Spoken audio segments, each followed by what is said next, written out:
Testing.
विनय और कोई नहीं आएगा?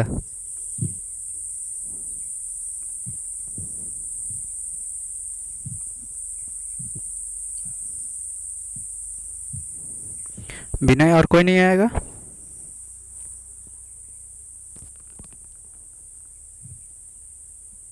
हाँ सर, देख रहा सर, एक बार बोल देते हैं।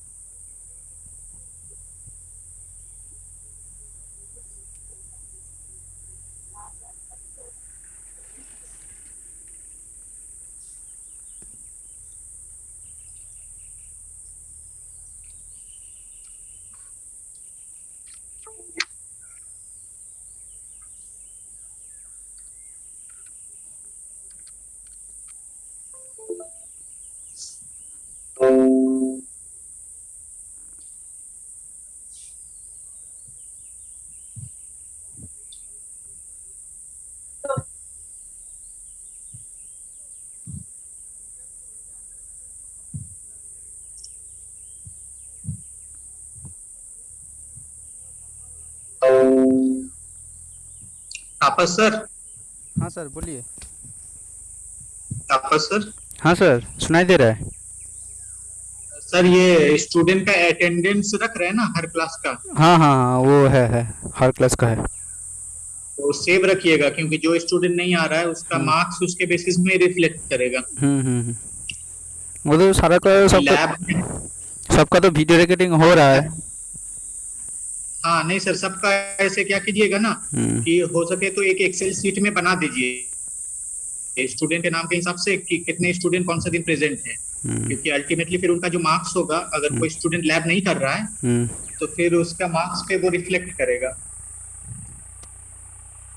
एक आप एक्सेल शीट में एक बना दीजिएगा स्टूडेंट का हम्म। कि जितने स्टूडेंट आ रहे नहीं आ रहे हैं, क्योंकि 100% अटेंडेंस होना ही चाहिए। थ्योरी के लिए 75% और लैब के लिए 100%।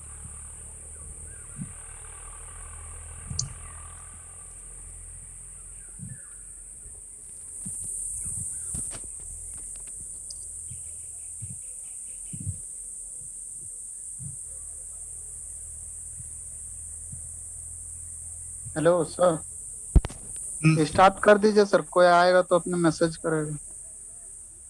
ओके विनय, बाकी लोग आ क्यों नहीं रहे? सर मैसेज तो कर दिए हैं, अब कितना आएगा पता नहीं, आएगा तो वैसे मैसेज करेगा तो हम बता देंगे। मतलब इंफॉर्मेशन सबके पास है ना कि 2:30 बजे से लैब है? यस सर, इंफॉर्मेशन तो है। हाँ, गूगल क्लासरूम में तो दिया हुआ है। लैब में फिर भी नहीं आ रहे हैं। हाँ फिर भी नहीं इंफॉर्मेशन तो आया। गूगल क्लासरूम में ही है, सबके पास तो इंफॉर्मेशन। हाँ। लैब जो नहीं करेगा उसके मार्क्स उसके बेसिस में ही रिफ्लेक्ट करेगा। मे बी मिड सेम में बैठने भी दिया जाए कि नहीं जाए, वो भी 75% अटेंडेंस तो होना ही चाहिए थ्योरी के लिए। लैब यानी सेशनल के लिए 100%। यस चलिए सर। सर स्टार्ट कर दे क्या? थोड़ा सा और। ठीक है सर, स्टार्ट कर तापस सर दीजिए। स्टार्ट कर दें? हाँ, स्टार्ट कर दीजिए, कोई आएगा तो आ जाएगा। सर का वॉल्यूम लग रहा है बहुत कम।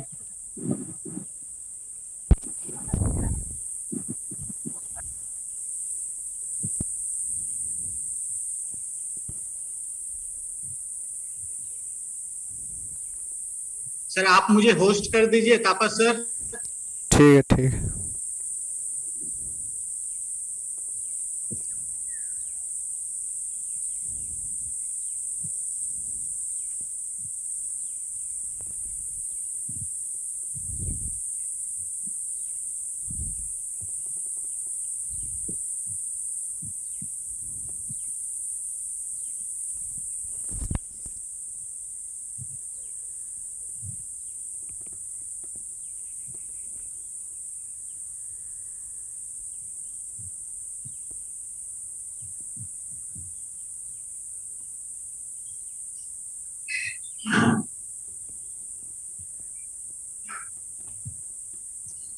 Okay,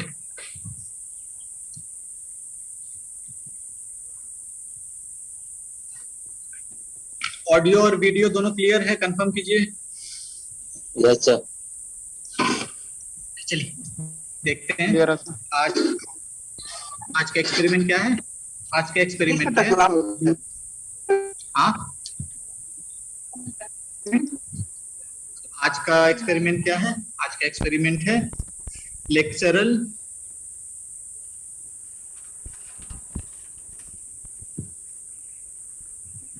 rigidity. ठीक है, you will find flexural rigidity theoretically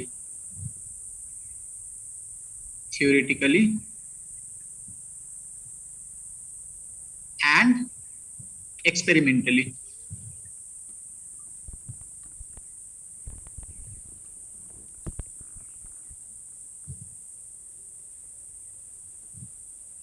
ठीक है, थ्योरेटिकली और एक्सपेरिमेंटली आप फ्लेक्सुरल रिजिडिटी निकालोगे और दोनों को कंपेयर करोगे।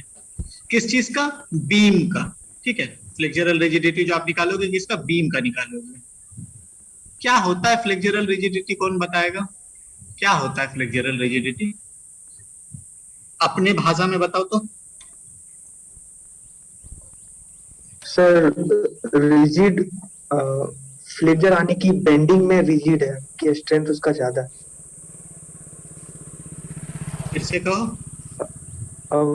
सर फ्लेक्चरल रिजिडिटी मींस जो बीम है उसका बेंडिंग में स्ट्रेंथ ज्यादा है और इसका बेंडिंग फॉर्मूला स्ट्रेंथ होता है होता है, EI मतलब कि अगर मान लो कि ये strength against bending moment sir, मतलब जो स्ट्रेंथ अगेंस्ट बेंडिंग मोमेंट, मतलब फ्लेक्चर का मतलब तो आपको पता है। हम लोगों का एक्सपेरिमेंट क्या है? We will find the flexural rigidity of a beam both theoretically and experimentally, और दोनों को कंपेयर करके देख लेंगे कि क्या आ रहा है। ठीक है, तो ये जो फ्लेक्चर है, फ्लेक्चर का मतलब तो आपको पता है बेंडिंग, है ना, बेंडिंग।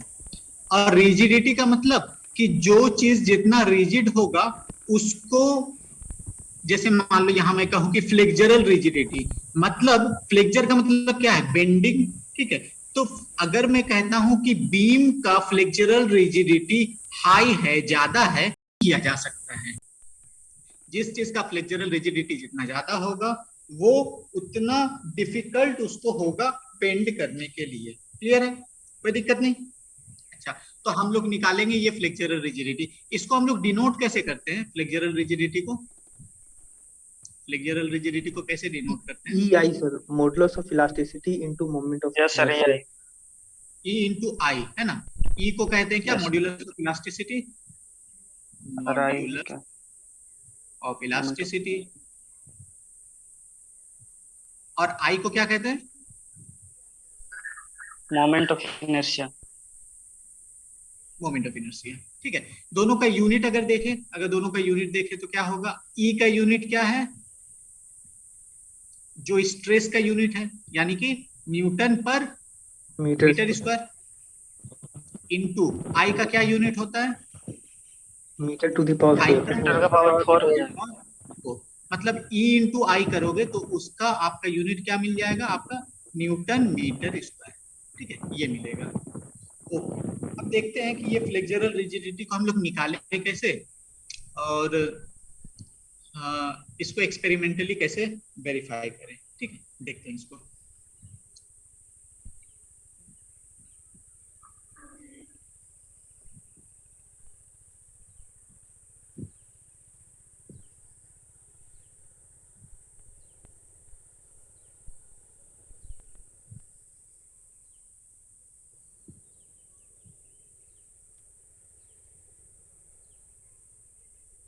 चलिए देखते हैं। तो हम लोगों ने देखा था वैसे स्ट्रेंथ ऑफ मटेरियल तो मैंने ही पढ़ाया था आप लोगों को।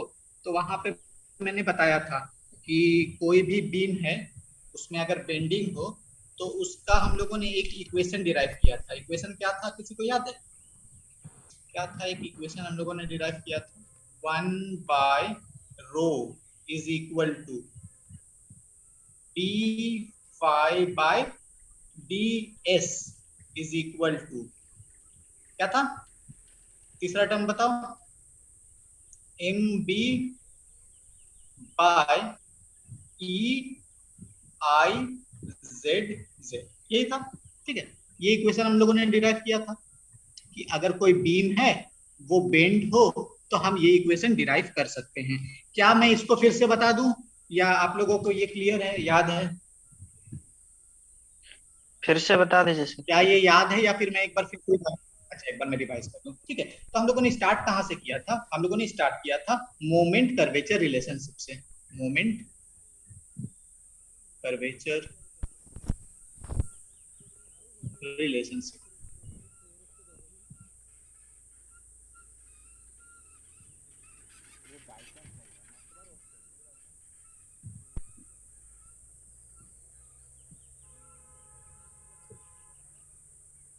मोमेंट कर्वेचर रिलेशनशिप क्या देखा था यहाँ पे? यहाँ पे हमने देखा था क्या कि कर्वेचर जो है, कर्वेचर को हमने सबसे पहले डिफाइन किया था कि कर्वेचर का मतलब क्या होगा। तो कर्वेचर को हम लोगों ने ऐसे डिफाइन किया था कि मान लो कि आपका कोई भी रेफरेंस फ्रेम मैं ले लूं, मान लो कि this is the reference frame, मान लो this is X axis and this is Y axis, this is Y axis, और कोई भी कर्व है, मान लो दिस इज द कर्व, कोई भी एक कर्व मैंने बना दिया। अब इस कर्व का अगर मैं बताऊं कि you have to find out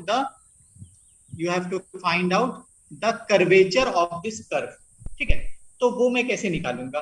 मान लो कि मैं यहाँ पे कोई पॉइंट लेता हूँ, एक पॉइंट यहाँ पे ले रहा हूँ जिसको बोलता हूँ बी, और एक पॉइंट मैं यहाँ पे ले रहा हूँ जिसको बोलता हूँ सी। ठीक है, इसको बोल रहा हूँ बी और इसको बोलता हूँ सी। सबसे पहले कर्वेचर समझ लेते हैं, कर्वेचर समझ लेंगे तो बाकी का काम मोमेंट कर्वेचर रिलेशनशिप आप निकाल दोगे। ठीक है, तो यहाँ पे एक पॉइंट मैंने लिया बी और एक पॉइंट लिया मैंने सी।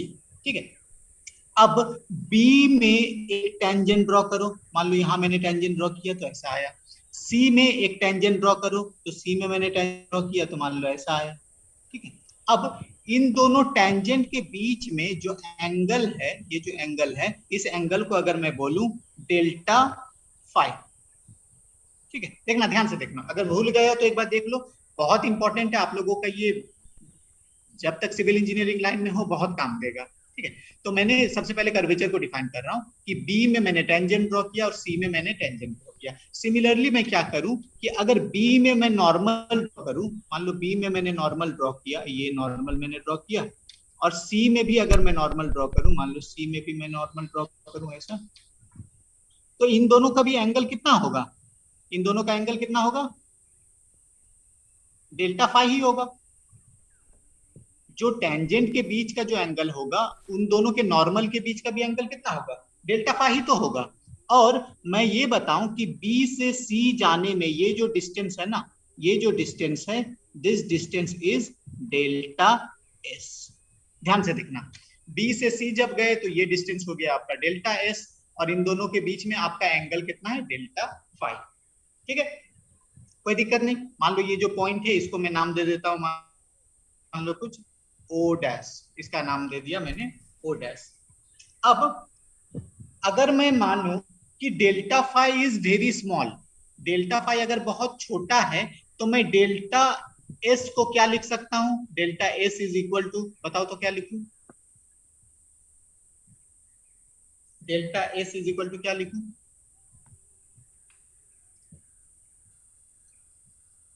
मान लो ये सर्कल है, ठीक है, इस सर्कल में आपका मान लो ये पॉइंट है सेंटर, ठीक है, ये सेंटर है, और ये यहां से यहां तक का आर्क है मान लो से ए, और ये जो एंगल है आपका, एंगल है मान लो थीटा, और ये रेडियस है आर। तो क्या मैं लिख सकता हूं A is equal to R into theta? Yes और नो? Yes sir. लिख सकते हैं। तो सिमिलरली अगर यहाँ पे डेल्टा फाई बहुत छोटा है तो ओ डैश बी और ओ डैश सी दोनों सेम हो जाएगा। अगर ये बहुत छोटा है तो ओ डैश बी और ओ डैश सी दोनों सेम हो जाएगा। तो मैं यहाँ पे डेल्टा एस को क्या लिख सकता हूँ, O dash B into del five. कोई दिक्कत नहीं अभी तक। मैंने सिंपल ये जो कंसेप्ट है इसके नो बेसिस में सर। मैंने लिख दिया R K is equal to O dash B into delta five. ठीक है, अब हम लोग डिफाइन करते हैं कि as delta S tends to zero, delta S tends to zero हो गया मतलब सी कहां पे आ गया, बी में ही आ गया। तो उस समय the curvature at point P is defined as कैसे डिफाइन करूंगा मैं, del phi by del S, और ये इज इक्वल टू क्या हो जाएगा, ये हो जाएगा limit of delta S tending to zero del phi by del S is equal to ultimately क्या आ जाएगा, अल्टीमेटली आ जाएगा आपका limit of del S tends to zero del five तो एज इट इज रह जाएगा डेल फाइव, और डेल एस के जगह में क्या डाल सकते हो, ये डाल सकते हो, ये हो जाएगा O dash P into del five. ठीक है, तो डेल फाइव और डेल फाइव कैंसल आउट हो गया और ये मुझे मिला क्या, one by O dash P. ठीक है, तो मुझे कर्वेचर कितना मिला, curvature D five by D S, sorry D five by D S is equal to one by O dash B. ठीक है, अब यहां पे अगर मैं लिखूं ऐसा D five by D S is equal to, ये जो डिस्टेंस है ना, ये जो यहां से यहां का डिस्टेंस है इसको मैं बोलूं रो, अगर ये डिस्टेंस को मैं रो से डिनोट करूं तो ये कितना हो जाएगा, वन बाय। ठीक है, ये हो गया आपका कर्वेचर। आप कहोगे कि सर ये तो कर्वेचर हो गया, समझ में आया, ये रो को मैं कुछ कह सकता हूँ क्या, हाँ रो को भी कह सकते हैं। रो जो है, रो आपका हो जाएगा क्या, radius of curvature, radius of curvature. ठीक है, तो आपको पता चल गया कर्वेचर यानी कि del five by del S is equal to one by rho, जहां पे रो क्या है, rho is radius of curvature. ठीक है, कोई दिक्कत नहीं यहां तक, देख लो। No sir. ओके, चलो आगे बढ़ते हैं।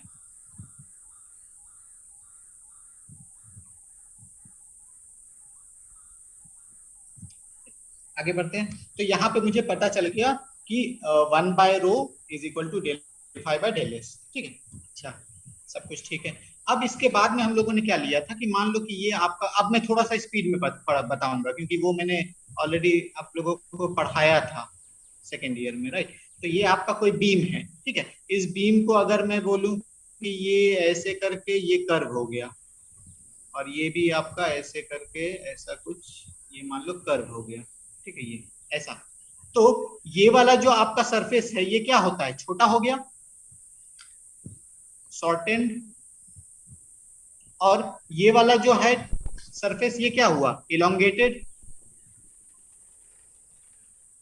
तो आप देखो कि ये वाला जो फाइबर है ना, ये वाला जो पोर्शन है ये पहले से छोटा हो गया और नीचे का जो पोर्शन है वो पहले से बड़ा हो गया। तो बीच में कोई एक पोर्शन होगा, बीच में आप यहाँ पे समझ ही सकते हो कि यहाँ पे कोई एक पोर्शन होगा जिसका लेंथ क्या रहेगा, जिसका लेंथ क्या रहेगा, ये वाला सेम रहेगा, और इसका नाम क्या होगा, न्यूट्रल एक्सिस। तो इसका नाम हो जाएगा न्यूट्रल एक्सिस, हम लोगों को ये पता है।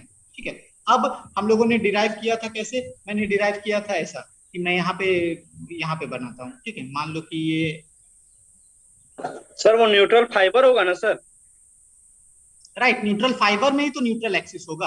ये सर, तो ये न्यूट्रल व्यू में सर तो न्यूट्रल फाइबर दिख रहा है सर, क्रॉस सेक्शनल व्यू में न्यूट्रल एक्सिस दिखेगा ना सर। क्यों सर जिसके अबाउट सर बीम बेंड करता है सर, एक्सिस तो वही होता है, तो अबाउट ट्रांसवर्स डायरेक्शन में बेंड करेगा बीम सर, तो न्यूट्रल एक्सिस तो सर ट्रांसवर्स डायरेक्शन में दिखेगा सर, ये सामने से तो न्यूट्रल फाइबर दिख रहा है सर। हाँ, आपका मान लो कि यहाँ से आप देखोगे, ठीक है, ये हुआ क्रॉस सेक्शन, ठीक है, इसका क्रॉस सेक्शन मैंने यहाँ बना दिया, तो यहाँ पे आपको कहाँ दिखेगा न्यूट्रल एक्सिस, कैसे सर दिखेगा इसमें बताओ? सर क्रॉस सेक्शन में न्यूट्रल एक्सिस दिखेगा सर, लेकिन जो सामने जो सर लॉन्जिट्यूडिनल जो है सर, उसमें तो न्यूट्रल फाइबर दिख रहा है ना। आपका ये बोल रहे हो न्यूट्रल एक्सिस ना? ठीक है, वैसे यस भी सर। समझो। ठीक है, ठीक है, ठीक है, वैसे भी समझ सकते हो। ओके, तो ये आपका हो गया क्या, इसको भी आप न्यूट्रल एक्सिस बोल सकते हो। इस पॉइंट से गुजरता हुआ जितना भी एक्सिस है सब न्यूट्रल एक्सिस हो गया। ठीक है, चलो ठीक है, आपको फाइबर समझना है फाइबर समझ लो, कोई दिक्कत नहीं उसमें। ओके, आगे बढ़ते हैं। तो यहाँ पे हम क्या कर रहे हैं कि यहाँ पे हमने देखा था कि मान लो कि ऐसा कुछ बना है। ठीक है, ड्राइंग उतना अच्छा शायद ना बने, मैं कोशिश कर रहा हूँ। ये ऐसा ऐसा ऐसा ऐसा ऐसा है ना कुछ। मान लो ड्राइंग उतना अच्छा नहीं बन रहा है, आप थोड़ा सा एडजस्ट कर लेना। ठीक है, ये आपका होता है यहाँ पे न्यूट्रल एक्सिस। और यहाँ से अगर मैं y डिस्टेंस ऊपर में एक यहाँ पे छोटा सा एलिमेंट लूं, ये वाला, तो बताओ तो ये वाला जो एलिमेंट है, ये वाला जो है एलिमेंट, ये इसका लेंथ कम हुआ कि ज्यादा हुआ? इसका लेंथ कम हुआ कि ज्यादा हुआ? कम। कम हो कम। गया। तो कम मान लो हुआ है। पहले लेंथ कितना था? पहले लेंथ हो जाएगा आपका, मान लो कि यहाँ से ये जो है ना, ये आपका न्यूट्रल एक्सिस तक का डिस्टेंस है, इसको मैं बोल रहा हूँ रो। ठीक है, तो मैं पहले ऐसा लिख सकता हूँ कि मान लो अगर मैं बोलूँ इसको एम एन, तो स्टार्टिंग में एम एन ये वाला जो लेंथ है, ये एम एन का स्टार्टिंग में लेंथ कितना था? एम एन स्टार्टिंग में कितना था? रो इंटू डेल्टा फाइव, है ना? जब ये सीधा था तब न्यूट्रल एक्सिस का जो लेंथ है वही इसका लेंथ था। अगर ये बेंड नहीं हुआ है तो न्यूट्रल एक्सिस का जो लेंथ होगा वही इस फाइबर का लेंथ होगा। तो न्यूट्रल एक्सिस का लेंथ कितना है? यहाँ से एम एन है, एम एन को क्या लिख सकते हैं? Rho into del five. मतलब कि अगर मैं बोलूं ये फाइबर का नाम अगर मैं दे दूं आई जे, ठीक है, इसका नाम दे दूं मैं आई जे, तो आई जे जो फाइबर है उसका इनिशियल लेंथ कितना था? इनिशियल लेंथ एम जे के बराबर था, एम एन के बराबर, जो कि इसको इक्वल टू कितना हो गया? रो डेल फाइव। ठीक है, और फाइनल लेंथ कितना हो गया? फाइनल लेंथ को मैं लिख सकता हूं I J is equal to rho minus Y into del phi. देख लो कोई दिक्कत? ये था आपका क्या? इनिशियल लेंथ एल आई, और ये क्या है आपका? Final length L F. तो आप स्ट्रेन बता सकते हो क्या? स्ट्रेन कितना आया बताओ तो? स्ट्रेन इज इक्वल टू क्या होगा? स्ट्रेन इज इक्वल टू बताओ, L F minus L I yes. Divided by L I, yes sir. है ना? ये होगा final length minus initial length divided by initial length. तो यहाँ से आप देखोगे तो यहाँ से आपका आता है क्या? यहाँ से आपका आता है माइनस वाई बाय रो। ठीक है, और ये इज इक्वल टू आता है 1 by rho is equal to क्या था? Del five by del S yes था। Sir. Del five by del S था, ये माइनस साइन आ गया और इनटू वाई। ठीक है, तो इस तरह से मैंने स्ट्रेन निकाल लिया। अब इसके बाद में हम स्ट्रेस निकाल रहे थे, और स्ट्रेस वगैरह निकाल करके हम लोगों ने अल्टीमेटली जो इक्वेशन डिराइव किया था वो इक्वेशन अब मैं लिखता हूँ। इसके बाद मैं नहीं बताता हूँ, ठीक है? इसके बाद आप लोग देख लेना, क्योंकि वो ऑलरेडी बता चुका था। इससे हम लोगों ने फिर क्या देखा था? अल्टीमेटली हम लोगों ने डिराइव किया,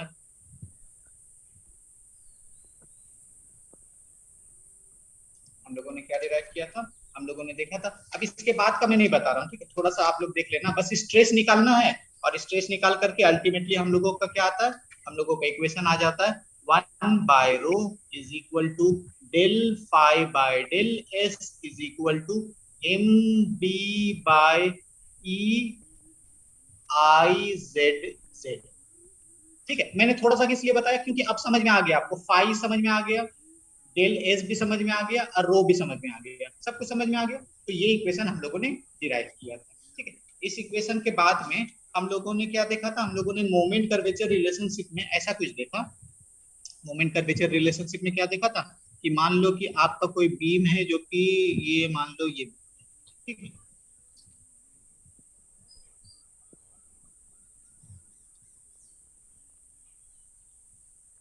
ये, ठीक, और आपका मान लो कि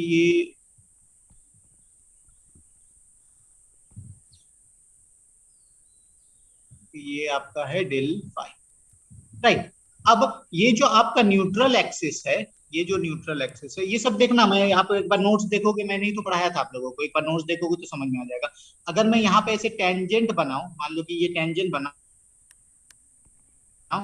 ये जो टेंजेंट है ये हॉरिजॉन्टल से मान लो कि कुछ एंगल बनाएगा, अब वो कितना होगा, फाई के बराबर हो जाएगा। तो यहाँ से हम लोगों ने क्या डिराइव किया था, अब इसका डिटेल में नहीं जा रहा हूँ, ठीक है, इसका डिटेल में नहीं जा रहा हूँ। तो हम लोगों ने अल्टीमेटली जो डिराइव किया था वो डिराइव ये था, E I Z Z is equal to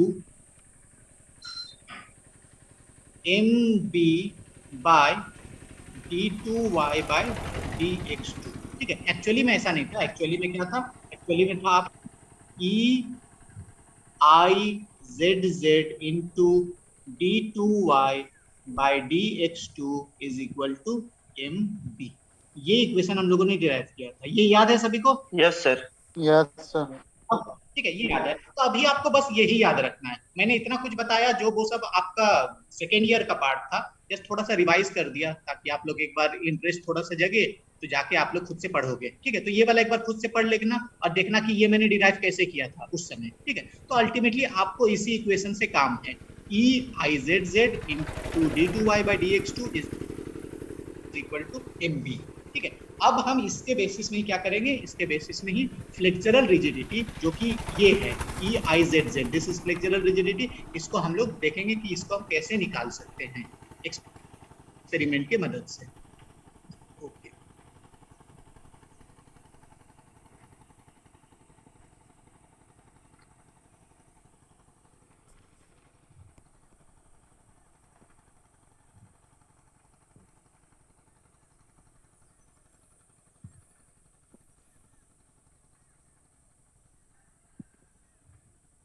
थोड़ा वेट कीजिए।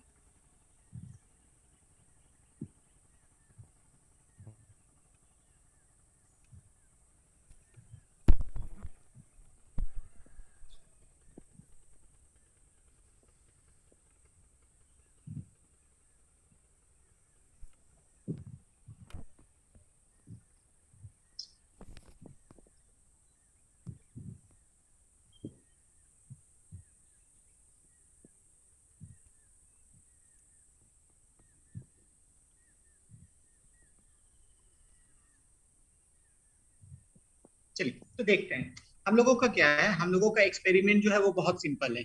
हम लोगों का एक्सपेरिमेंट है ये एक बीम है, ठीक है, ये एक बीम है, सिंपली सपोर्टेड है, मान लो कि यहाँ पे और यहाँ पे सिंपली सपोर्टेड है, ठीक है। ये एक्चुअली में यहाँ पे आप लोगों का लैब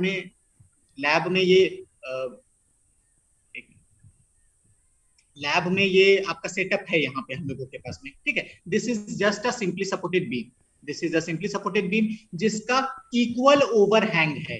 इक्वल ओवरहैंग है मतलब क्या हुआ कि यहाँ से यहाँ तक का जो डिस्टेंस है ये है, मान लो ए तक का जो डिस्टेंस है ये भी है ए, ठीक है, और बीच का जो डिस्टेंस है ये है आपका पी, सॉरी एल, ठीक है। सिंपल, आपके पास एक बीम है, कैसा बीम है, जिसका इक्वल ओवरहैंग है, यहां से यहां तक का ए डिस्टेंस, यहां से यहां तक का ए डिस्टेंस, और बीच में जो लेंथ है that is L. This is your. अब आप क्या करते हो, अब आप क्या करते हो कि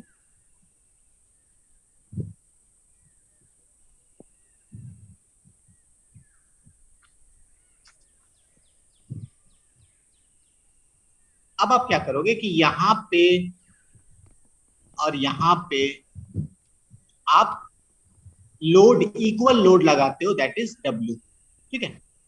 जो फ्री एंड था, फ्री एंड में आपने क्या किया, इक्वल लोड डब्ल्यू लगा दिया।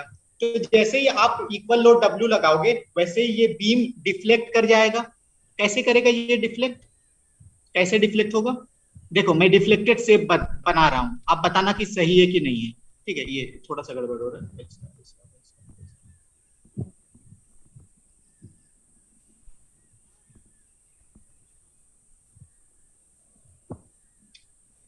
ठीक है, मैंने देखो ये डिफ्लेक्टेड शेप बना दिया, क्लियर है। अब आप बताओ कि ये मैक्सिमम डिफ्लेक्शन कहां पे होगा, मैक्सिमम डिफ्लेक्शन कहां पे होगा,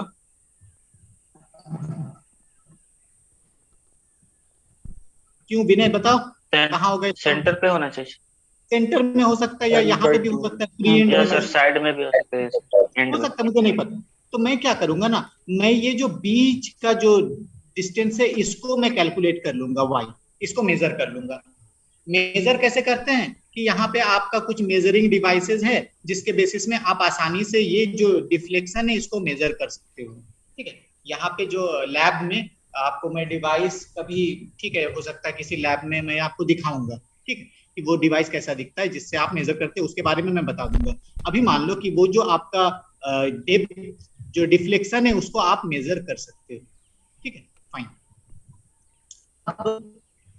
अब बताओ कि अगर यहाँ पे लोड W लगे, यहाँ पे लोड W लगे, तो क्या आप बीच का डिफ्लेक्शन को इक्वेशन के बेसिस में बता सकते हो कि y इज इक्वल टू कितना होगा? क्या इसको सॉल्व करके बता सकते हो? ऐसा सवाल तो आप लोगों के एग्जाम में आता है, क्या ऐसा कर सकते हो? आप निकाल सकते हो, इसको निकाल सकते हो? बताओ। मैंने बोल दिया कि ये यहाँ पे लोड W है, यहाँ पे लोड W है, बीच में डिफ्लेक्शन जो है आप तो मेजर कर चुके हो, ठीक है, आप लैब में मेजर कर चुके हो, बट मैं आपको कह रहा हूं कि मान लो आप लैब में नहीं गए, तब आप y का वैल्यू क्या निकाल सकते हो? y इज इक्वल टू कितना होगा? हाँ, कहिए। बेंडिंग फार्मूला लगा के सर इसका y का वैल्यू निकाल सकते हैं। कौन सा formula? Bending formula sir. Bending formula, ठीक है, चलो निकालते हैं कि अगर मैं वैसे लगाऊं तो मैं y का वैल्यू कैसे निकालूं। तो आपको इक्वेशन कौन सा लगाना है? इक्वेशन लगाना है ei d2y by dx2 is equal to mb। Simple सा इक्वेशन है, और इस इक्वेशन के मदद से आप y का वैल्यू निकाल सकते हो। तो आपको अगर यहाँ पे बेंडिंग मोमेंट अगर निकालना हो तो आप क्या करते हो? 3 सेक्शन बनाते हो। मान लो कि ये सेक्शन है आपका 1-1, ठीक है, और मान लो कि यहाँ पे बीच में कोई एक सेक्शन होगा, बीच में कोई एक सेक्शन काटते हो, इसको कह रहे हो मान लो 2-2, दिस इज सेक्शन 2-2, और यहाँ पे आप एक सेक्शन काटोगे 3-3, ठीक है, और आप क्या करोगे कि 1-1 सेक्शन में बेंडिंग मोमेंट कितना होगा, 2-2 सेक्शन में कितना होगा, और 3-3 सेक्शन में कितना होगा, ये आप लिख सकते हो। पर तीनों लिखने का जरूरत नहीं है, हम किसको एक लिख दे तो मेरा काम बन जाएगा? बताओ तो, 1 को लिख दे, 2 को लिख दे कि 3 को लिख दे? किसको लिख दे तो मेरा काम बन जाएगा? क्योंकि मुझे y कहाँ पे कैलकुलेट करना है? यहाँ पे कैलकुलेट करना है, बीचों बीच। को करना होगा। अगर मैं 2-2 सेक्शन पे बेंडिंग मोमेंट लिख दूं, 2-2 सेक्शन पे अगर मैं bending moment is equal to क्या है वो लिख दूं, और उसको फिर इंटीग्रेट करते करते मैं चाहूं तो y निकाल लूंगा, सिंपल है। तो मैं देखता हूं कि यहाँ पे क्या कर सकते हैं। मान लो मैंने सेक्शन ऐसे करके काट दिया, this is your 2-2 section, this is your 2-2 section, ठीक है, और यहाँ पे आपका लोड कितना लग रहा है? नीचे लग रहा है W, और यहाँ पे आपका लोड कितना लग रहा है? ये आपका, ये कितना होगा सपोर्ट में, ये लोड कितना होगा? मान लो अगर मैं बोलूं इसको पॉइंट A सपोर्ट A, और इसको मैं बोलूं support B, support A and support B, W ही होगा सर। W ही होगा। कैसे बताया? सिमेट्रिकल है सर लोडिंग। सिंपल, एक वर्ड में आप बोल दो, with the help of symmetry. नहीं तो आपको पता है summation of moment is equal to 0 और summation of force in this direction is equal to 0, उसके मदद से भी बता सकते हो। तो यहाँ पे सिमेट्री से आप डायरेक्टली बोल सकते हो कि दिस विल बी W, ठीक है, और यहाँ से यहाँ तक ये जो डिस्टेंस है, this distance is x, right, यहाँ से यहाँ तक का जो डिस्टेंस है वो x है। और जहां पे आपने कट किया वहां पे क्या क्या दिखाते हैं हम? जहां सेक्शन काटते हैं वहां क्या क्या दिखाते हैं? Vx और Mx, राइट, शियर फोर्स और बेंडिंग मोमेंट। तो यहाँ पे मान लो this is the shear force B and this is the bending moment MB, ठीक है। तो हमें शियर फोर्स से तो कोई काम नहीं है, हम बेंडिंग मोमेंट को ही देखेंगे। अब बताओ कि यहाँ पे मैं लिखूं अगर bending moment is equal to, ये डिस्टेंस कितना है? ये डिस्टेंस है A, है ना, दिस डिस्टेंस इज A और ये है x। तो बताओ तो क्या होगा? Bending moment MB is equal to क्या लिखूं मैं? इस डायरेक्शन को ले लेता हूँ पॉजिटिव, ठीक है, ऐसा पॉजिटिव में ले लेता हूँ, मतलब ऐसे घूमेगा पॉजिटिव, तो मैं क्या लिखूंगा? W into x W into x equal to x minus हो जाएगा W x माइनस है। हाँ, मैं इस डायरेक्शन में जो मोमेंट घूम रहा है उसको पॉजिटिव ले लेता हूँ, तो एम बी भी इसी Yes. डायरेक्शन में घूम रहा है, तो plus M B.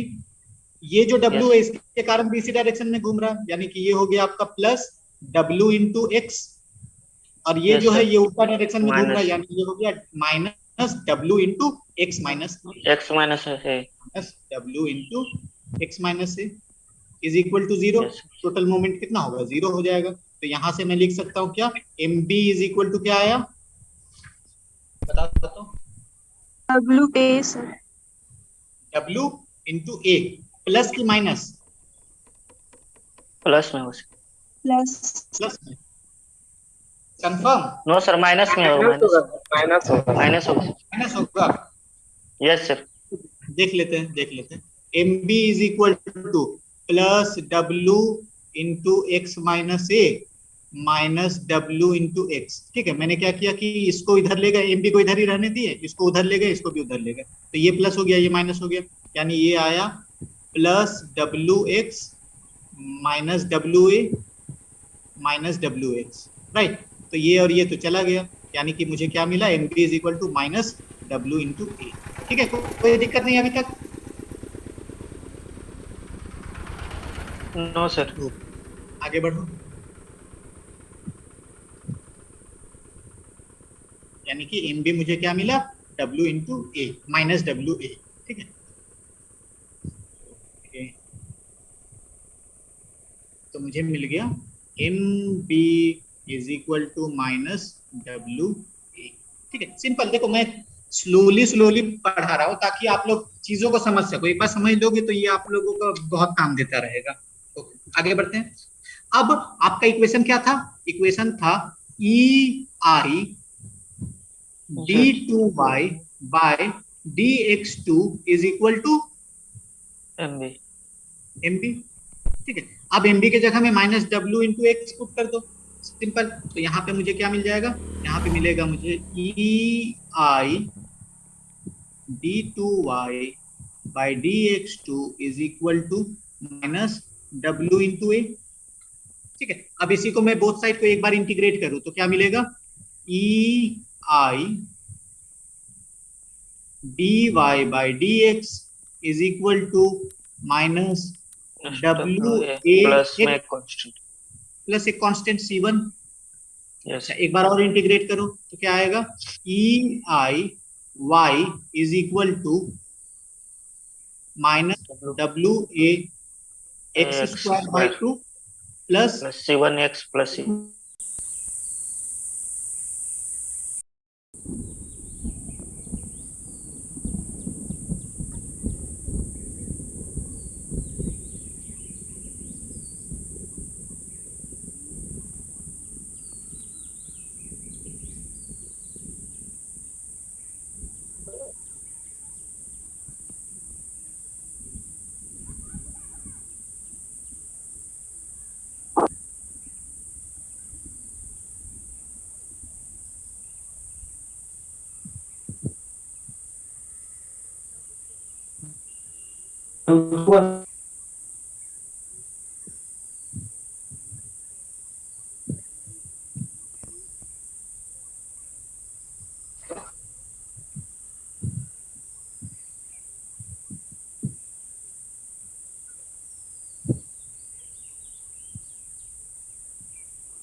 Okay.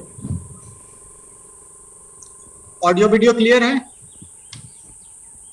Confirm कीजिए। ओके, चलिए देखते हैं। ये आया आपका कितना, W A minus W A X square by two plus C1 x plus यहाँ पे आ जाएगा आपका C2। ठीक है, प्लस C2। अब आपको क्या करना है, C1 और C2 का वैल्यू निकालना है। C1 और C2 का वैल्यू निकालने के लिए क्या करना पड़ता है, बाउंड्री कंडीशन। यस सर, है ना? Boundary condition. बाउंड्री कंडीशन क्या है, बाउंड्री कंडीशन कहो तो क्या क्या बाउंड्री कंडीशन लगाए, चलो एक मैं बता देता हूं। At x is equal to a at x equal to a, y is equal to 0। एक बाउंड्री कंडीशन मैंने बता दिया। दूसरा बताओ, दूसरा बताओ कौन सर x/2 में तो फिगर दिखाइएगा। फिर दिखा।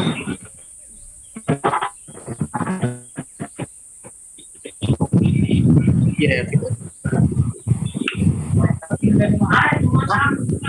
सर L/2 में सर y 0 होगा, y मैक्सिमम होगा L/2 में, a प्लस L/2 में। y मैक्सिमम है तो वो मैं यहाँ पे यूज कैसे करूंगा? सर a प्लस L/2 में स्लोप 0। Slope 0, right. दूसरा बाउंड्री कंडीशन क्या है? दूसरा बाउंड्री कंडीशन है यस आपका वो जो पॉइंट है यहाँ पे, म्यूट कर लो, किसका बैकग्राउंड से आवाज आ रही है, म्यूट कर लो। ओके, तो ये जो पॉइंट है ये डिस्टेंस कितना है? यहाँ से यहाँ तक तो a L है, प्लस है। यहाँ तक L/2 है, यानी कि at x is equal to a plus L/2 dy by dx is 0। दूसरा बाउंड्री कंडीशन ये लगा लेते हैं। दूसरा बाउंड्री कंडीशन क्या होगा? दूसरा बाउंड्री कंडीशन आपका होगा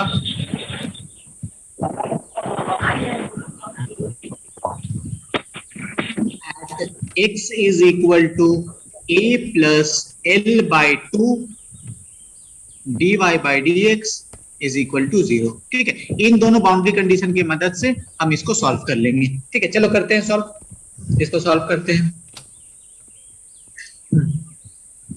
पहले क्या करते हैं, पहले इसमें लगा लेते हैं dy by dx 0, यानी कि ये वाले में इसको, मतलब dy by dx जो है, dy by dx में क्या था आपका ei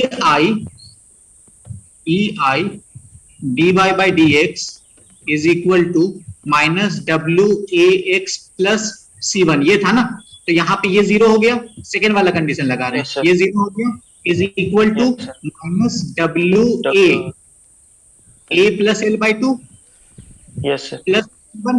ठीक है, तो यहाँ से आपको क्या मिल गया? आपको मिल गया C1 इज इक्वल टू मिला, क्या मिला?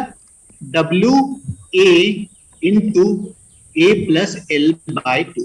ठीक है, सिंपल, कोई दिक्कत नहीं। No sir. आगे बढ़ो, दूसरा इसमें लगाते हैं।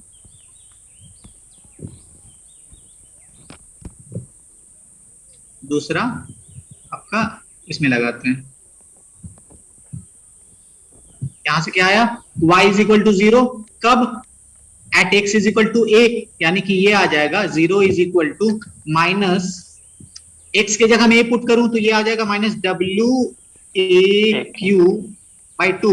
आप लोग भी देखते रहना, कहीं पे अगर मैं मिस्टेक करूं तो बताना। ठीक है, प्लस C1 इंटू x है ना, कहाँ गया? Yes sir. ये C1 है। ठीक है, C1 के जगह मैं क्या पुट कर सकता हूँ? WA into a plus L/2।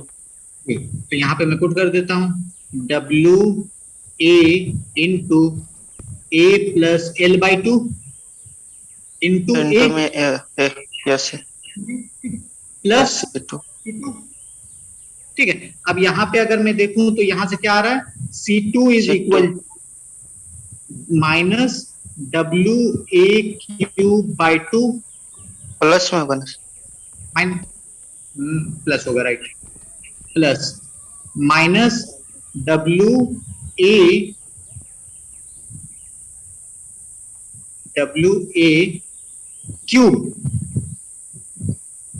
Minus WA square L/2। देखो कहीं गलती किया हूं क्या? ठीक है, ठीक है सर। ठीक है ना। अब यहां से मेरा क्या आ रहा है? यहां से आ रहा है C2 इज इक्वल टू क्या आया? माइनस, क्योंकि यहाँ पे प्लस यहाँ पे माइनस WAQ है, यानी ये हो गया minus WAQ by 2 minus WA square L/2। तो आपको क्या मिल गया? C1 भी मिल गया, C2 भी मिल गया। अब तो आपका काम आसान है, अब तो कुछ रहा ही नहीं।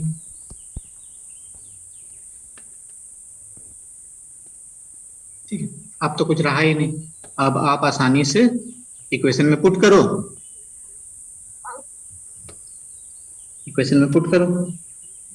इक्वेशन में क्या होगा, C1 क्या था पहले लिख लेते हैं इसके नीचे। C1 था आपका, C1 क्या आया था, W W A into A plus L by two, plus यही एल था। By two. ठीक यस है सर। चलिए, तो अब क्या करें, अब इसको पुट कर देते हैं अपने इक्वेशन में। अपना इक्वेशन क्या था, अपना इक्वेशन था EI into Y, EI into Y is equal to, क्या था equation, minus WAX square by 2 plus C1X plus C2, यही था ना। देखो बताओ, यही था ना।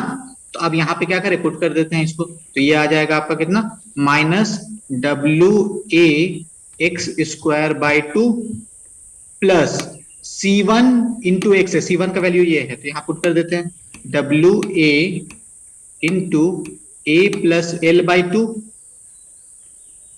इंटू एक्स प्लस C2 की जगह में इसको पुट कर देते हैं। तो C2 की जगह में हो जाएगा, प्लस है तो ये माइनस हो जाएगा ना, तो इसको मैं माइनस डायरेक्ट, मतलब यहाँ माइनस है तो माइनस हो जाएगा, तो वो मैं डायरेक्ट कर देता हूँ।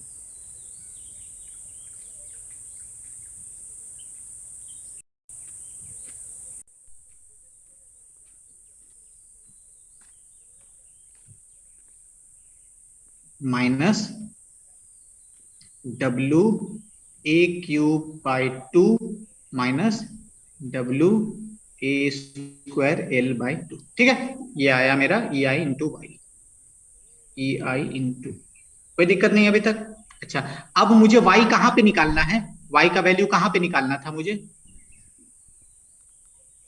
y का value A plus L by 2 पे, A प्लस एल बाई 2 पे, यहाँ पे मुझे वैल्यू निकालना है y का क्या होगा। तो मैं लिखता हूं यहाँ पे माइनस WA इंटू एक्स की जगह में लिख देते हैं A प्लस एल बाई 2 का whole square divided by 2 plus WA into A plus L by 2, एक तो यहाँ पे A प्लस एल बाई 2 पहले से था, और x की जगह में A प्लस एल बाई 2 कर दे तो ये क्या हो जाएगा, स्क्वायर। ठीक है, देखना कहीं गलती करूं तो बताना। ठीक है, okay, minus WA cube by 2 minus WA square L by 2, ये हो गया। ओके, आगे बढ़ो।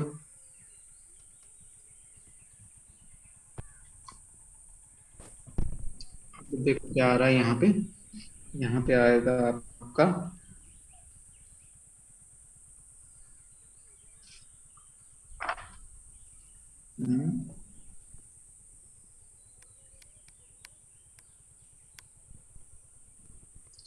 Is equal to minus WA। ठीक है, अंदर वाले को क्या करें, कॉमन ले ले क्या, अंदर वाले को कॉमन ले ले।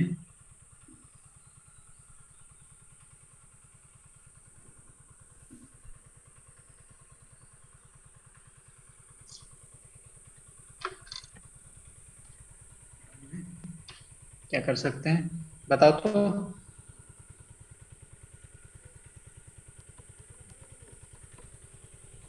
चलो एक चीज तो कर सकते हैं, एक चीज तो कर सकते हैं।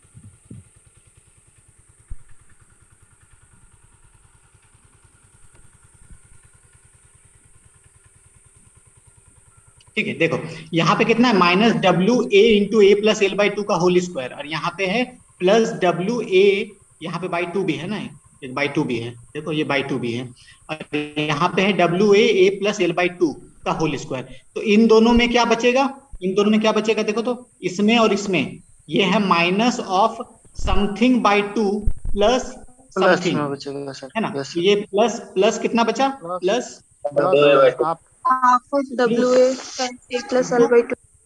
A प्लस एल बाई 2 का whole square by 2, by 2, yes कितना बचा, okay, minus WA cube by two minus W A square L by two. ठीक है, यहां तक हुआ। ओके, आगे बढ़ते हैं।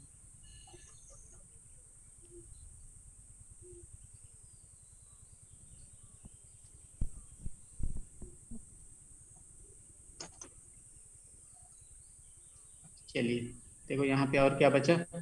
अब इसको ना तोड़ देते हैं, तो ये हो गया मेरा डब्ल्यू ए इंटू ए square plus L square bye 4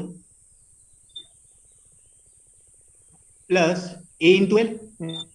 ठीक है, ये divided by 2 minus W A cube by 2 minus W A square L by 2। ठीक है, तो यहां से क्या आया, यहां से आया मेरा W A cube by 2, W A cube by 2, और क्या बचा plus W L square upon A L square by 8। Okay, फिर plus W A square L by 2 minus W A cube by 2 minus W A square L by 2। ठीक है, देखो क्या क्या cancel out हो गया, ये और ये कैंसल आउट हो गया, ये और ये कैंसल आउट हो गया, और y इज इक्वल टू क्या आया, y is E I into Y, I into Y is equal to क्या आया, W A L square by 8। Right, देख लो ये आया। अच्छा, क्या आपने y पहले ही मेजर कर लिया था, क्या आपने y पहले ही मेजर कर लिया था? तो अगर आप y पहले ही मेजर कर लो तो आप इस इक्वेशन के मदद से निकाल सकते हो, E I is equal to W A L square by 8। ठीक है, आप ये वाला जो है यहाँ पे जो ई आई निकालते हो, दिस इज एक्सपेरिमेंटली,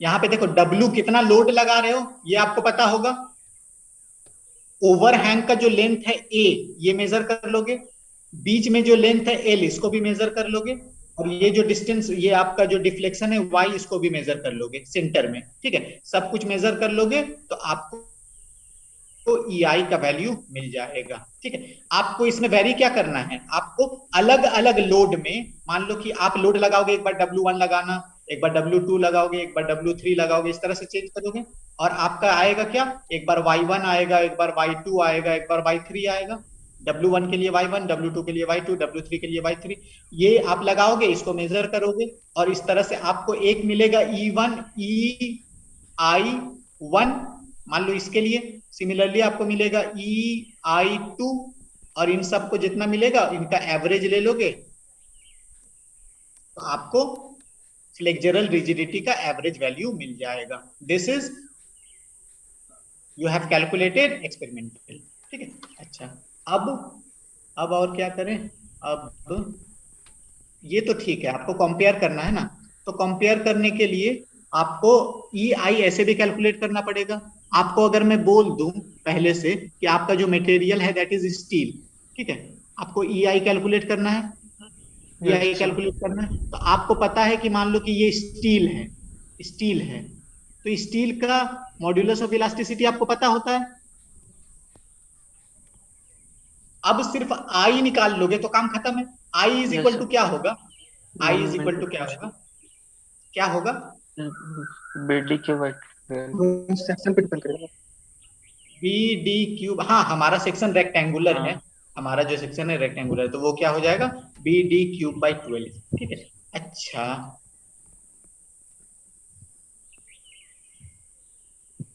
मान लो कि ये BD क्यूब बाई 12 में ले रहा हूँ, किसके अबाउट में लेता हूँ, x axis neutral axis x axis, yes axis के अबाउट। तो यहाँ पे मेरा B क्या है, इसको मैं B लिखूं कि इसको मैं B लिखूं, कौन सा B होता है, वही सर ये जो B लिखा है, होता है, ये फर्स्ट वाला वाला पैरेलल टू फर्स्ट। एक्सिस। हाँ फर्स्ट वाला, मतलब कि जिस एक्सिस के अबाउट में आप मोमेंट ऑफ इनर्शिया निकालते हो उसका जो पैरेलल डायमेंशन होता है ना, उसका जो पैरेलल डायमेंशन होता है दैट इज बी। ठीक है, अब ये मैंने बताया था क्लास में कैसे कैलकुलेट करते हैं, आपको पता है कि यहां से मान लो कि वाई डिस्टेंस पे, मान लो वाई डिस्टेंस पे आप छोटा सा एलिमेंट लोगे, वाई डिस्टेंस पे आपने छोटा सा एलिमेंट ले लिया, मान लो ये डी वाई। ठीक है, तो इसका एरिया डी ए क्या हो जाएगा, D A is equal to into आपका हो जाएगा dy into b। B into D Y, Yes sir। B into D Y. और आपका moment of inertia is equal to क्या होता है, A a Y square, yes sir। A Y square है ना, और इसी को आपका यानी D A into Y square, इसी को आपका over the whole area integrate करते हैं। तो यहाँ पे क्या आ जाएगा, डी ए के जगह में आप लिखोगे बी इंटू डी वाई, और y के जगह में तो आपका यहाँ पे y स्क्वायर है, और इसी को इंटीग्रेट करो over the whole area a। तो यहाँ पे आपका क्या आएगा, b तो कांस्टेंट है वो बाहर निकल गया, y स्क्वायर dy, इसका इंटीग्रल क्या हो जाएगा, y cube by cube 3। of 3। और इसी को आप इंटीग्रेट करोगे कहां से कहां तक, माइनस डी बाई टू से प्लस डी बाई टू तक। ठीक है, तो ये से आप करते हो तो यहाँ पे आपका मोमेंट ऑफ इनर्शिया मिल जाता है, ये मैंने बताया था क्लास में, एक बार देख लेना। ठीक है, तो इस तरह से आपको मोमेंट, आपको बी मतलब ये मेजर करना है, बी मेजर करना है और बी मेजर करना है, दोनों आप मेजर कर सकते हो। अगर डी और बी आप मेजर कर लो तो आप आई आसानी से निकाल लोगे। और मैं बता दूं कि कौन सा मटेरियल का आपका बीम है, तो आप ई भी बता दोगे, तो ई इंटू आई करके आप क्या निकाल सकते हो, फ्लेक्सुरल रिजिडिटी निकाल सकते हो। Rigidity। तो एक वैल्यू यहां से निकला और एक वैल्यू आपका कहां से निकला, एक वैल्यू निकला ई Experiment। आई इक्वल टू जो वहां पे था, क्या था इक्वेशन, क्या आया था, w a l square by 8 था sir। W A square divided by L by a eight, a l square था सर, एल स्क्वायर था, l पे था square था। yes देख लेते हैं क्या था, yes sir वही है। W A square. ठीक है, तो एक आपका यहां से वैल्यू आया, एक यहां से आया, दोनों को कंपेयर करके आप ये वेरीफाई करते हो कि the modulus of elasticity, sorry modulus of rigidity, क्या कह रहा हूं मैं, flexural rigidity, Flexure rigidity। You compare experimentally and theoretically. ठीक है, अब आपको तापस सर थोड़ा सा ब्रीफ दे देंगे, मतलब मैनुअल के थ्रू, कि किस तरह से ऑब्जर्वेशन टेबल बनाएंगे, किस तरह से आप रीडिंग लोगे, कि कहाँ पे लोड लगाओगे, फिर आप डिफ्लेक्शन कैसे मेजर करोगे, ये सब डिटेल तापस सर अभी बता देंगे। तापस सर। हाँ सर। ओके सर, मैं आपको होस्ट कर दूं। कर दीजिए। Okay sir.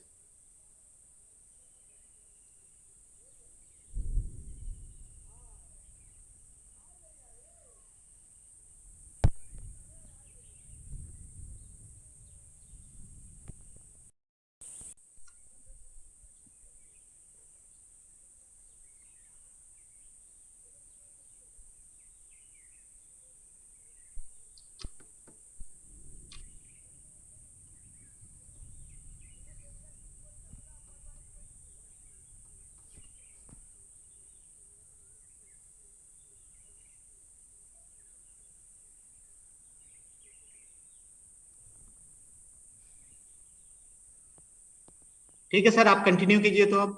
ठीक है।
देखिए, ये एक्सपेरिमेंट करने के लिए हम लोग को क्या क्या apparatus चाहिए। ठीक है, एक तो इलेक्ट्रिक प्रॉपर्टीज़ के लिए एक तो बीम चाहिए।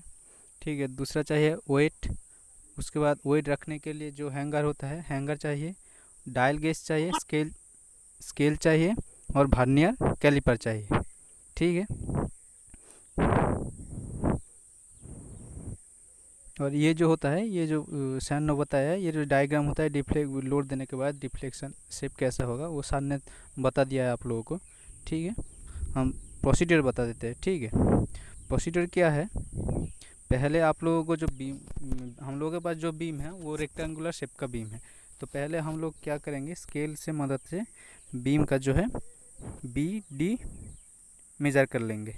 ठीक है, बी डी बीम का मेज़र कर लेंगे। उसके बाद बीम का जो स्पैन है, ठीक है, वो मेज़र कर लेंगे, और ओवरहैंग स्पैन वो भी मेज़र कर लेंगे। ठीक है, उसके बाद क्या करेंगे, उसके बाद जो लोड है वो दोनों फ्री इन में,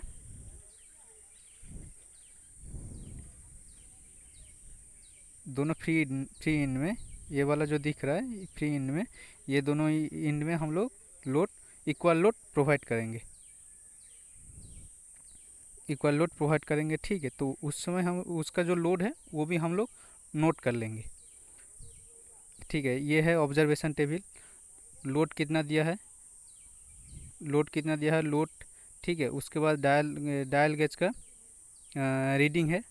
डायल का रीडिंग मतलब जो डिफ्लेक्ट करेगा, डिफ्लेक्ट करने के बाद जो वाई का रीडिंग आएगा, ये वाला हम लोग वहाँ पे बिठाएंगे। इसके बाद क्या करेंगे, इक्वेशन से हम लोग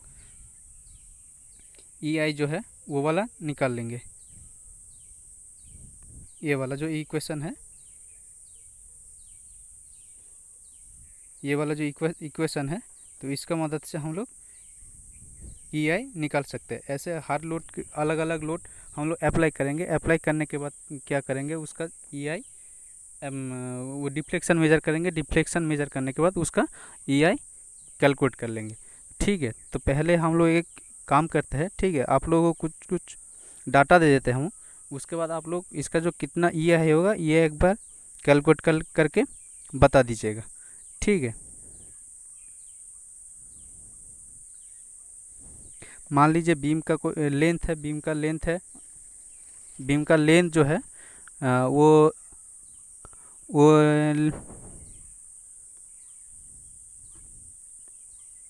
मान लीजिए बीम का लेंथ है 4 मीटर। ठीक है, और ओवरहैंग लेंथ है इस साइड में आपका 1 मीटर करके। ठीक है, और बीम का जो विड्थ है वो मान लीजिए 200 मीटर और डेप्थ है 200 मीटर। ठीक है, और यंग मॉड्यूलस है, ई है आपका 2 × 10⁶ kg, 2 × 10⁶ kg। ठीक है, और जो लोड है वो load W1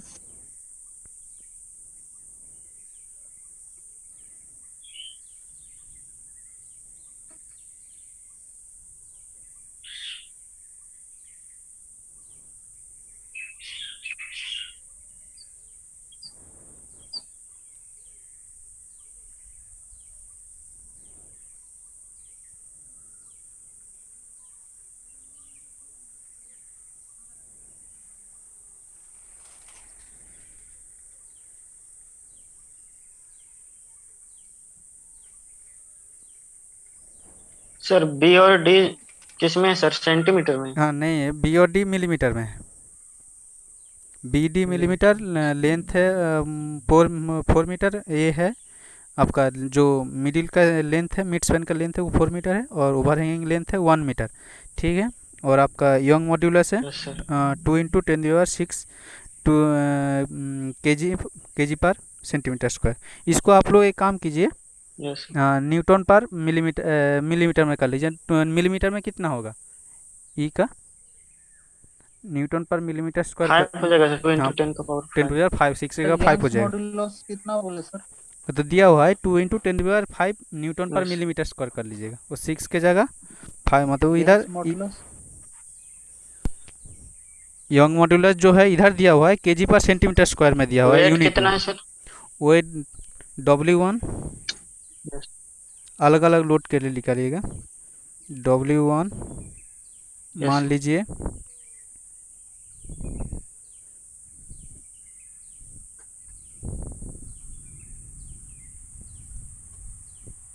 sir young modulus कितना बोला? 2 × 10⁵ 2 इंटू 10⁵ न्यूटन पर mm²। W2 है 15 किलो न्यूटन। W3 है 20 किलो न्यूटन। ठीक है, यस ठीक है। और क्या चाहिए हम लोगों को? और चाहिए होता है आपका हो गया सर। डिफ्लेक्शन। डिफ्लेक्शन भी चाहिए ना? Yes sir. हाँ। डिफ्लेक्शन आप y1 ले लीजिए।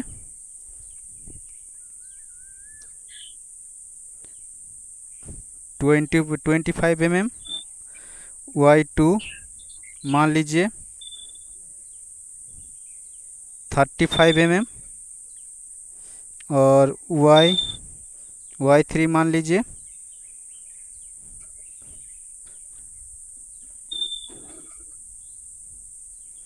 y3 मान लीजिए 50 mm। ठीक है, एक इसका एक बार कैलकुलेट करके बताइए। और इसका जो ये मतलब थियोरिटिकल जो जो होगा y3 50 बोले सर। y3 जो है 50 mm, y1 25 mm, y2 okay 35 mm, y3 50 mm। और इसका जो थियोरिटिकल जो वैल्यू होगा ई इंटू आई करके वो एक बार बता दीजिएगा। और इसका जो मतलब जो मान लीजिए रिजल्ट मतलब ये हम लोग लोड अप्लाई किए उसके बाद ये जो डिफ्लेक्शन आया है ये वाला आया है, तो ये आप लोगों का मान लीजिए प्रैक्टिकल वैल्यू आएगा, तो उसका कंपेयर करके एक बार बताइए कितना होगा।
এইটা ওটা হচ্ছে খান্ডিয়া এটা ওটা খান্ডিয়া আইডা কেটাটা কাছে নিয়ে নগো এই যা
हुआ किसी का?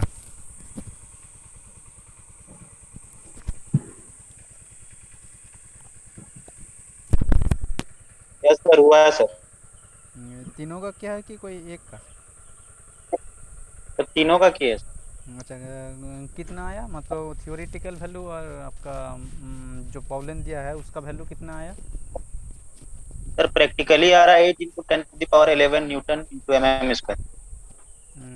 ये वाई कितना आ वन रहा है? कितना आ रहा है? 8 × 10⁻11। प्रैक्टिकल हाँ, जो आ रहा है, ठीक है। यस सर, तीनों को एवरेज करेंगे क्या सर? हाँ, तीनों का एवरेज कीजिए। जो ई आई वैल्यू आया है तीनों का वो एवरेज कीजिए।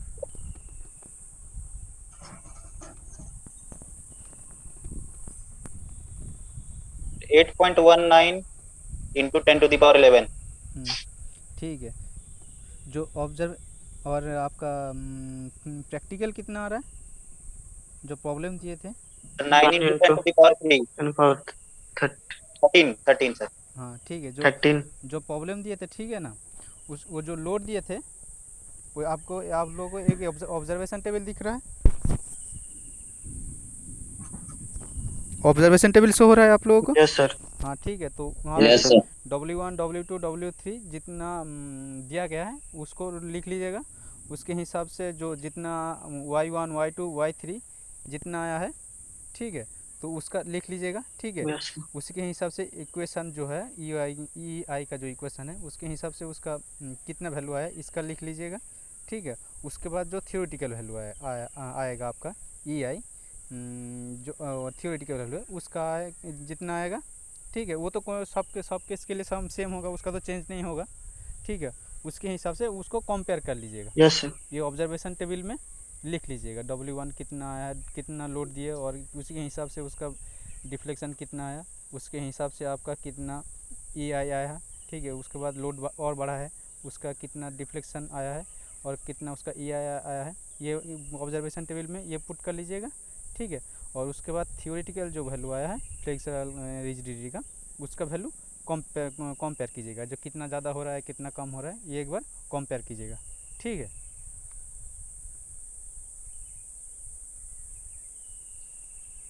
Yes sir. ठीक है। और कुछ दिक्कत है? ये जो ऑब्जर्वेशन टेबल है इसका एक बार नो सर। एक स्क्रीनशॉट ले लीजिए ऑब्जर्वेशन टेबल का।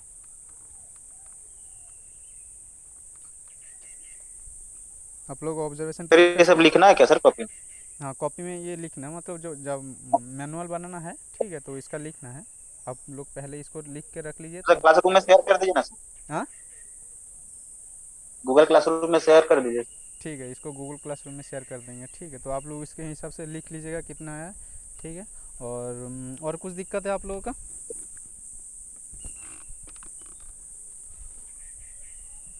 No sir. ठीक है, 1 मिनट रुक जाइए, हम सर आप लोग, हाँ बोलिए। बी और डी कितना लिखे थे सर?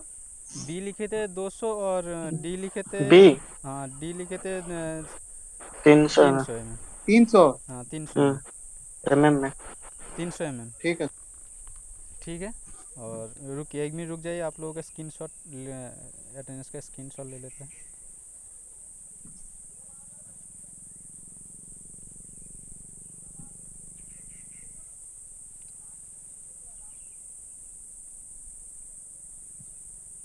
और अगला दिन से बोल दीजिएगा सबको आने के लिए, नहीं तो लैब में नंबर नहीं मिलेगा। हेलो विनय, सुनिए विनय। हाँ सर। हाँ सबको सबको जो गूगल क्लासरूम है उसमें सबको इनवाइट कर लीजिएगा, ठीक है, क्योंकि बहुत दिन पहले ही गूगल क्लासरूम में इनवाइट दिया, क्लास कोड दिया हुआ है, 40 के आसपास ज्वाइन किया है, सबको बोल दीजिएगा ज्वाइन करने के लिए। ठीक है सर आवाज़ नहीं आ रहा है। आवाज आ रहा है सर? हाँ वो अभी आवाज़ आ रहा है। सर आसिफ तब से इन करने खोज रहा है, तब से फोन कर रहा है सर। इन करने के लिए मतलब तो जो गूगल का उधर तो लिंक दिया हुआ है वो तो ज्वाइन कर जाएगा ऐसे ही, इधर तो नहीं ऑटोमेटिकली सर, जूम में ही इन हो जाता है। में सर क्लासरूम में सर। हाँ तो लिंक तो सर दिया हुआ क्लास है। खत्म हो गया ना सर आज का? हाँ वो इसमें वो क्लासरूम का तो कोड दिया हुआ है, वो तो ज्वाइन। ठीक है, ठीक है सर। और एक बार हम भेज देंगे, ठीक है, ग्रुप में। ठीक है उसको, ठीक है। हाँ सबको भेज दोगे।